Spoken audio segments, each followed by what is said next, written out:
We continue this afternoon's press conference. We have head coach Pascal Jansen. If you have any questions, please raise your hand. We'll go with Glenn in the room. Pascal? Ben?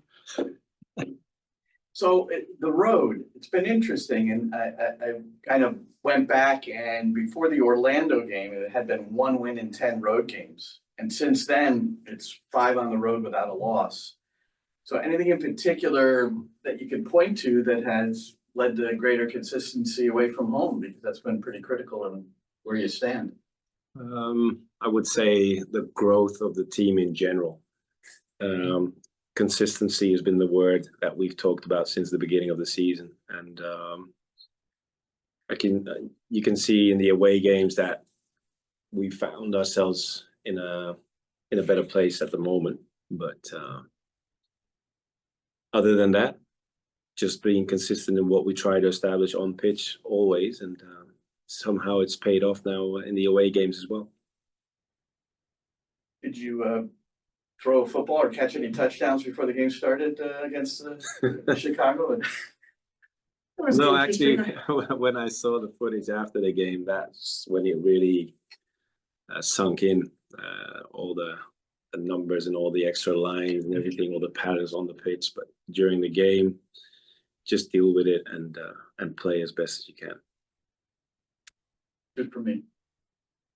On to the Zoom, we'll go with Michael. Hey, Pascal, it's Mike Andrew from Blue City Radio. Hi, Mike. In the middle of the season, right around May, the team had a very congested schedule, and you had done some things to be hyper-focused on the team's physical fitness and their ability to recover and be ready for these games. As you go into this final stretch of the next 4 games, are you going to return to that philosophy of being very strict about the players' regimens after games, and in those recovery days? Yeah, that hasn't changed one bit. It needs more focus and more attention when you play these games rapidly after each other. But it's been part of our routine since the beginning of the season, and I must say my guys have gotten way better in that area. So we have to respect the fact that the routines have been created, and now we have to apply them to the best we can, again, knowing that we have fast turnarounds for the games ahead. Go ahead, Michael. And then if you could just give us an update. I know you had Aiden come off, Raul come off, just fitness for those two. They were on pitch again today. So there are still some small minor concerns about a few guys, but having them on pitch today again will give us the information we need going into tomorrow, and then we have to make the final calls. Anyone else? How about your assessment of Raul? We look back, and he hadn't started a game since March the 30th. So, and we saw how he was struggling near the end. It hurt his ankle early on. Yeah. Maybe there was some cramps going on too. It looked like he had a combination of things. No, it was just the ankle. Oh, if that hadn't happened in the beginning of the game, because that was also the pitch, unfortunately, he hurt his ankle quite early and played through it. If you've seen his ankle after the game, quite serious.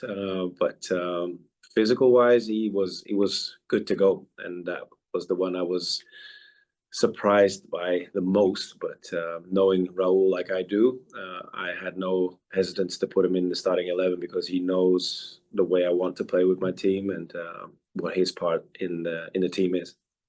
It was interesting because you had probably a couple of choices there, but pushing Hack out of the back into the midfield with Perea out.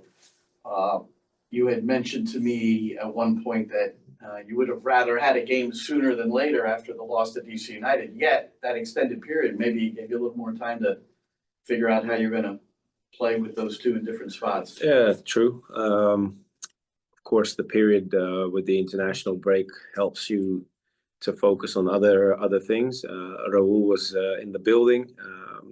You don't know how the international players will return also. So we had to prepare ourselves for different scenarios. And one of the scenarios was with Raul in the back 4 and making sure that Justin found his way again in midfield. where he comes during the matches, but now he had to play there the massive part of the game overall. He ran a little bit, had to run a little bit more this game, Justin. Yeah, if you see the numbers, you'll be surprised. Back to the Zoom, we'll go with Michael. Pascal, thanks so much for the time. I'll ask one more. Yeah. Again, you're still obviously getting acclimated to Major League Soccer. Mhm. Wilfred Nancy is one of the coaches that is revered as being one of the better quality coaches in the league. I'm curious if that's something you think about, if you consider just understanding how many adjustments he might be able to throw at you, or changes he might make mid-game, and how you prepare for that type of challenge. Well, first of all, he's an impressive coach. I think a very good and genuine colleague. Also, plays good football with his team. Has some great players he can use to implement his ideas. But we do our homework as well. So it's not only about the last game they played this weekend. It's also about games that they played over quite a bit some time, and also, of course, the lessons that we learned from game number 1 playing away in Columbus is something that we take with us in preparation for this game. So I think we'll be prepared enough. We still have one day to make sure that we have our plan ready, and then let's see what happens on pitch.